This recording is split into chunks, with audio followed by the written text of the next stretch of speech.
Welcome to the Container Security Group meeting. Wayne, it looks like you have the first item. Do you want to kick us off?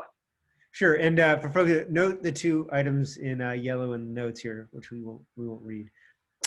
So are there any questions about the realignment? We got the issue there in the AMA, so I just wanted to pause there and see if there are any questions.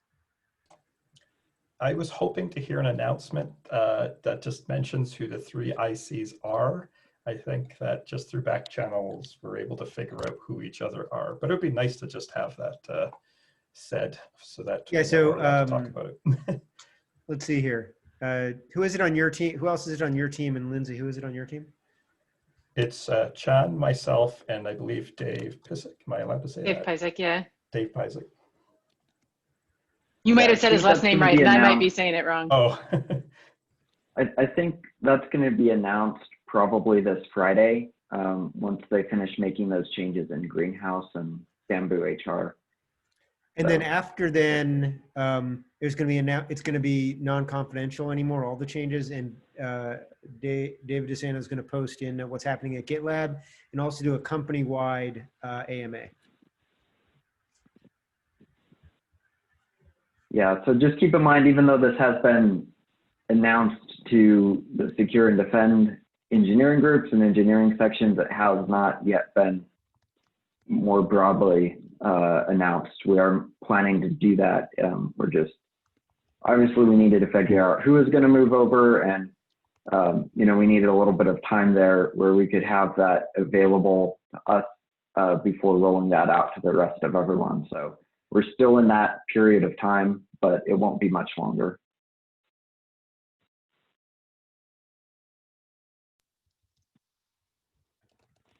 Cool.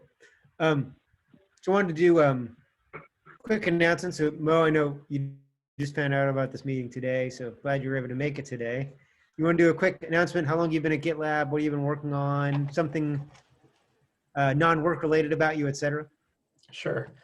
My name is Mo Khan. I'm an engineer, or I was an engineer on the composition analysis team at GitLab. I've been at GitLab since July 9th, 2019, so just over a year. Something interesting about me, I enjoy lifting, and my partner and I have been together for 19 years, married for 15, and we have two children, ages 13 and 11, we're quite proud of. That's me in a nutshell. So what do you lift? How heavy do I lift? Today, not very heavy. At my peak, deadlift 405, bench 250, squat 365, overhead press 155. These are like 3 sets of 5. And these are also I know you're telling the truth because you're just coming up with these numbers. I know you're not making them up. Yeah, I joined the 1,000-pound club, so that was an achievement for me. And then with the start of, well, in March when gyms shut down, I also took a break from strength training. So I'm working my way back up. I've recently acquired some equipment in my home, so slowly working my way back up. I love it. I just enjoy it very much. That's great. Just bear in mind that Mo is pretty humble, so he's not going to say that he's the strongest. No. I wish I had studied it more in high school. I think I would have taken physics a lot more seriously if I had.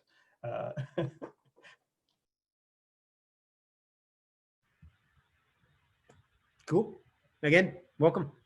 And we'll hear from John and Dave in future meeting. So let's see here. I guess, sorry, I had so many things on the agenda. So Sam, based on the changes, based on the alignment, how's the roadmap changing for 13.6? Yep, so I updated our priorities list for those of you who are new to that for our group, and this is unique just for our group. Not everyone does this at GitLab, but we have an issue that we keep always open, and it always has the latest priorities there. So I update that roughly once a week. I try to update it on Mondays. And I do have that updated at least a little bit with the new changes. I've been a little bit busy because there are a lot of things to update because of these changes. So that's taken up a fair amount of my time, but you'll notice we do plan to finish out the alert dashboard work that we're doing currently.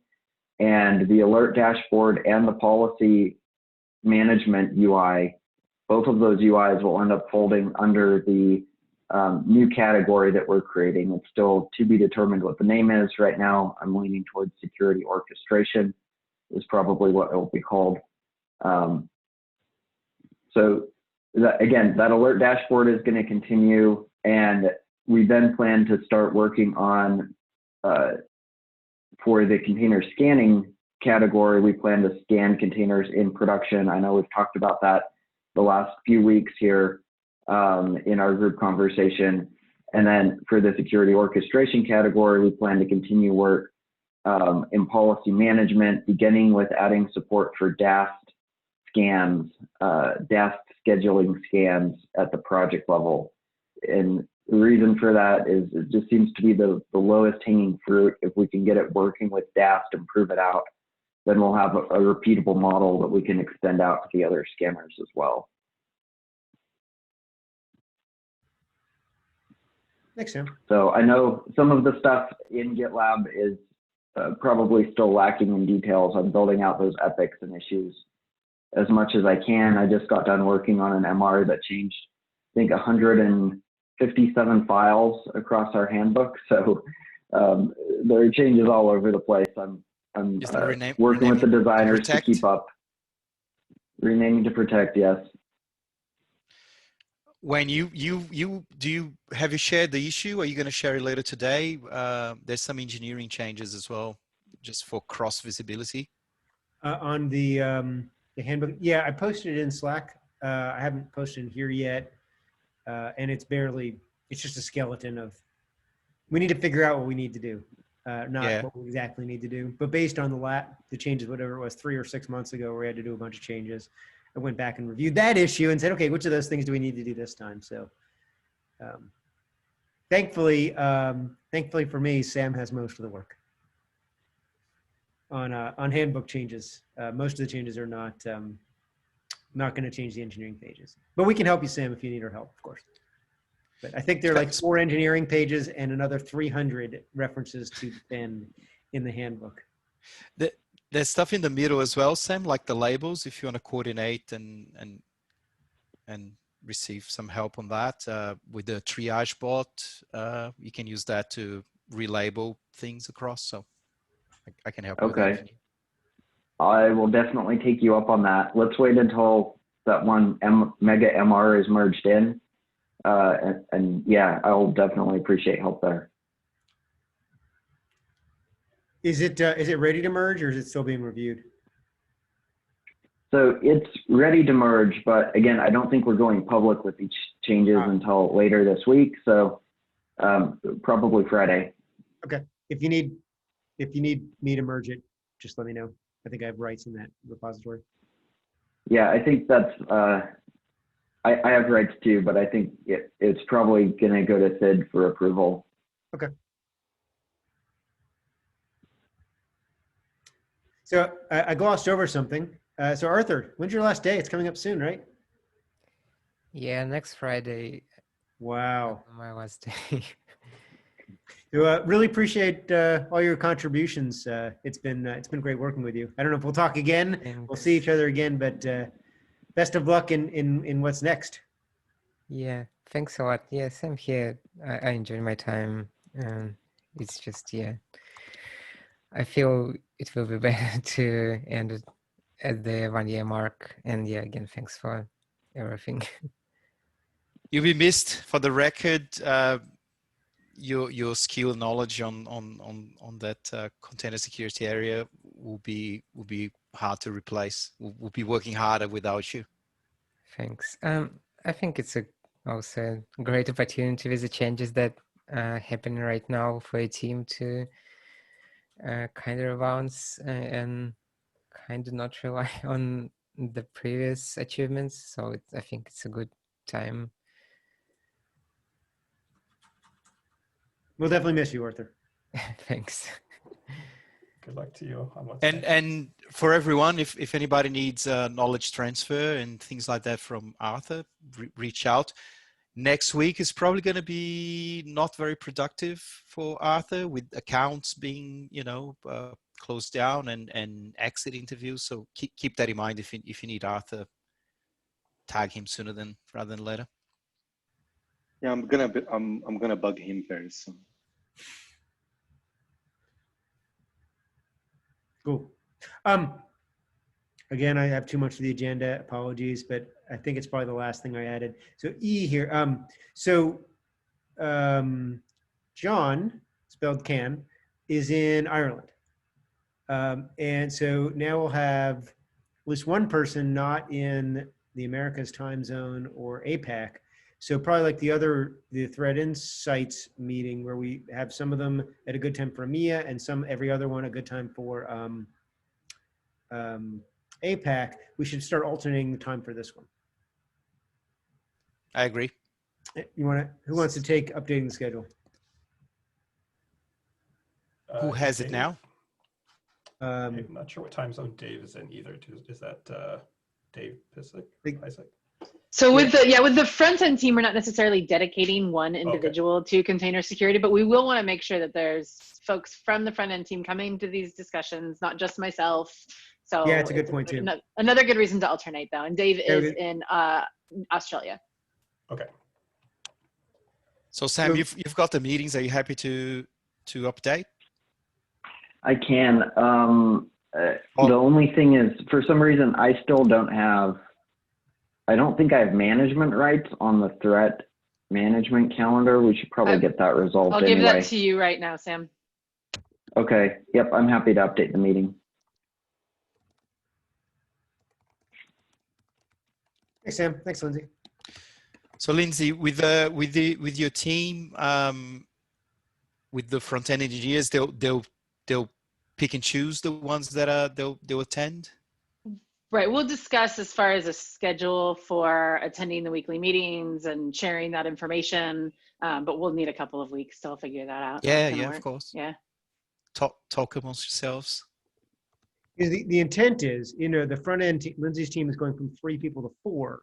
And Lindsay, correct me if I'm wrong, is we're not going to say this person on the front end team is going to be dedicated to container.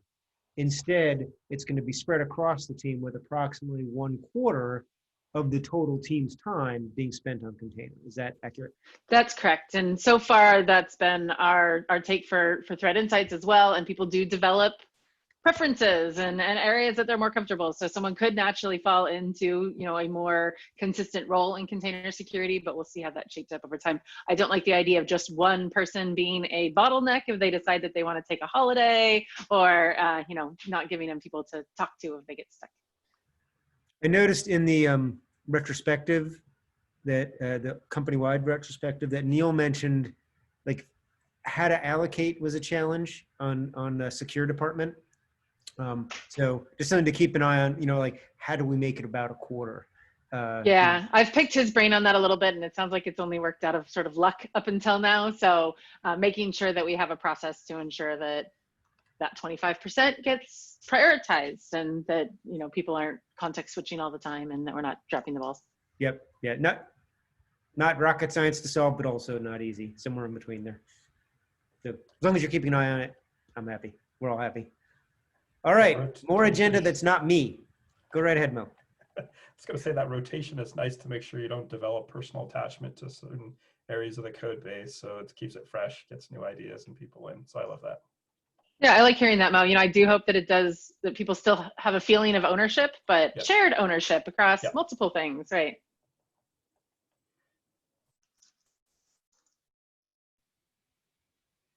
You got the next item, Mo? I do. Sorry. Okay, yeah, so I just wanted to update the group since the container scanning analyzer is sort of shifting ownership, that Dan's currently working with a customer. He was looking for some help in terms of debugging an issue with container scanning.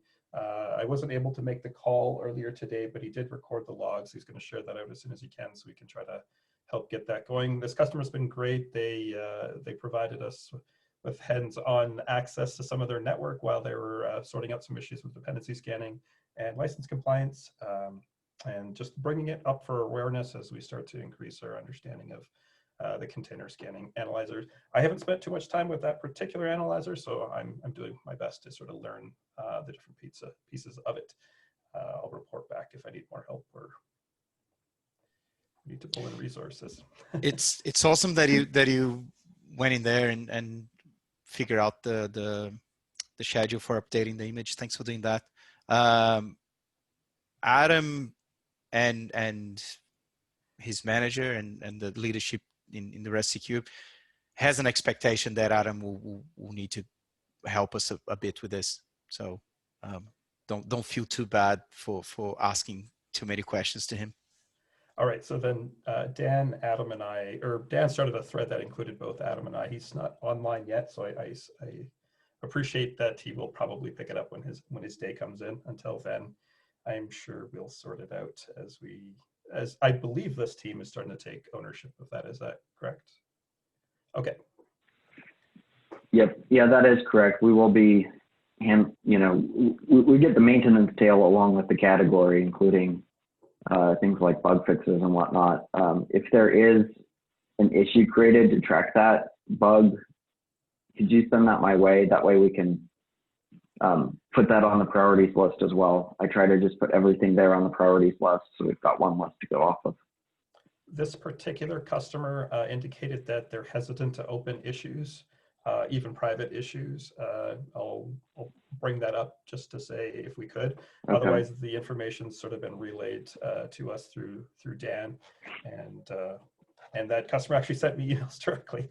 But I'll try to convince them or steer them towards private issues if that's possible. Okay, yeah, that makes sense. I've dealt with sensitive customers in the past. I mean, even if we just have an issue that says, something really vague so we can track it. Yep. That's what I was going to say. We don't need to mention the customer at all. The issue at heart is the mismatch on the results, if I remember the thread. I'll create the issue on their behalf as soon as I get more info. And that way customer name and personnel aren't exposed. Awesome. Perfect.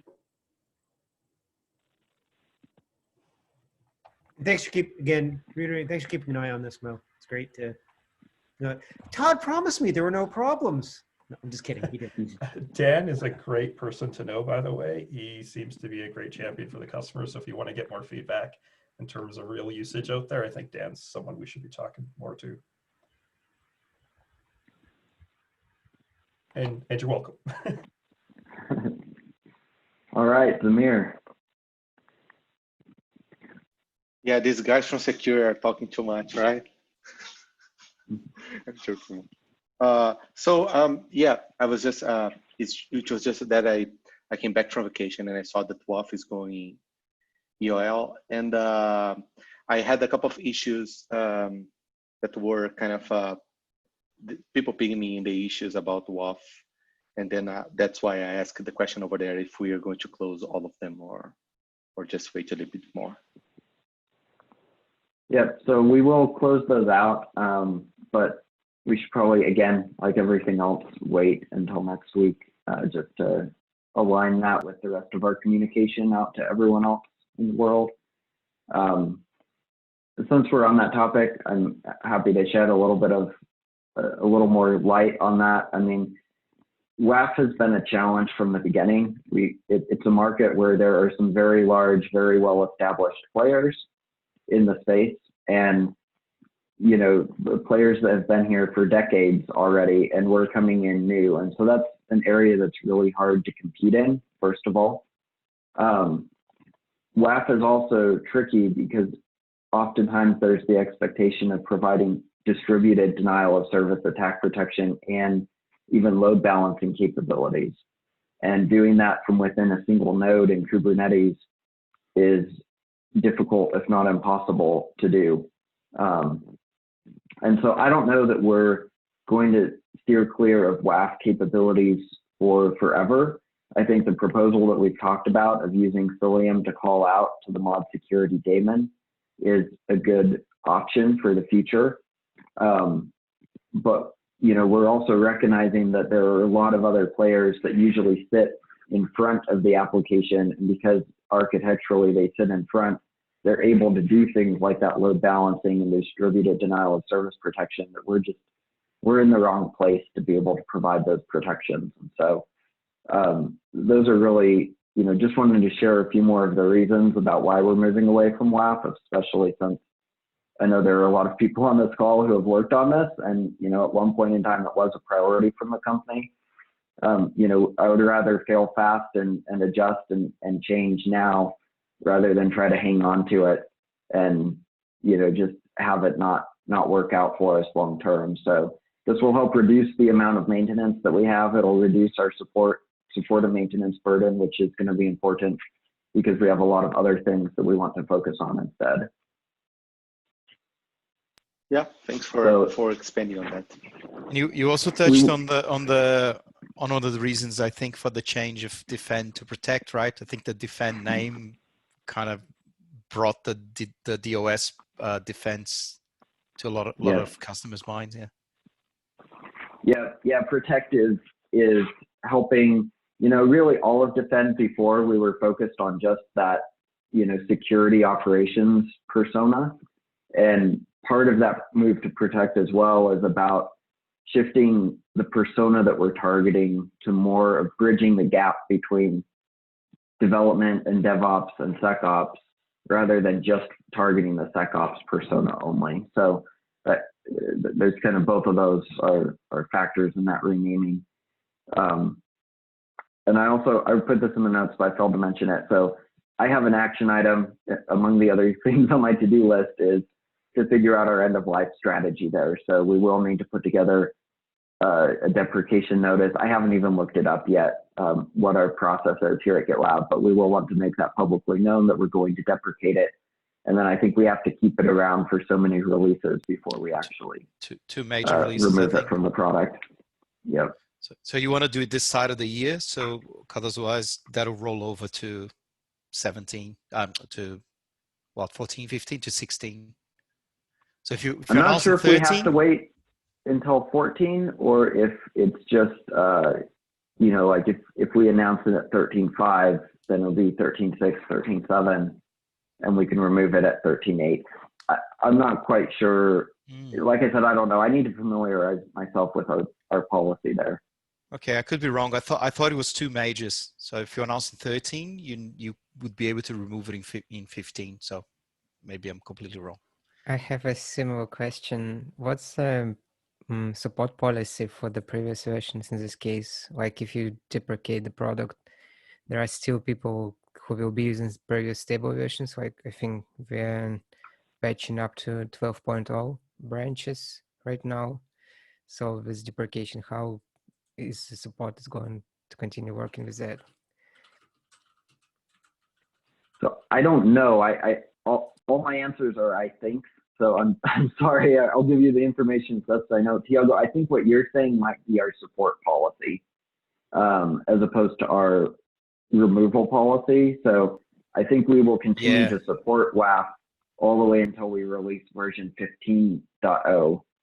However, I think we're free to remove it before then from the product, but I could be wrong.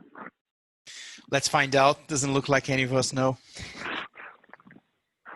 By the time I'm done with this, though, I'll be an expert on it. Cool. So it does sound like that active feature development will pause on WAF, and whether it stays in maintenance mode or if it gets deprecated and removed, that's to be determined. Correct. Or how to be done. Yeah. Okay. We're at time. Yeah, we are at time. We'll roll this next one over into planning breakdown for next week. This is really just a research spike to start thinking about how we want to architect our policy management going forward. We did one pass just to get it out the door for MVC, but now we're talking about something that's much broader that spans lots of scanners and lots of technologies. So I just wanted to start up the discussion about how and where all of that is going to live.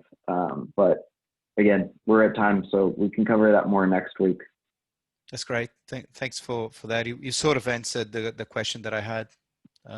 That the agenda was empty, so I was looking for stuff to put on planning breakdown. But then Wayne fixed the agenda problem. It's 17 items. Oh, that's thankfully, Mo, just for context, that is not a common pattern. But it was today. Yeah, Wayne is usually busier than this week, so he doesn't come all the time. Don't worry. I'm not here to judge. All right. Thanks, everyone. I'll be posting this to YouTube shortly after. Have a great day.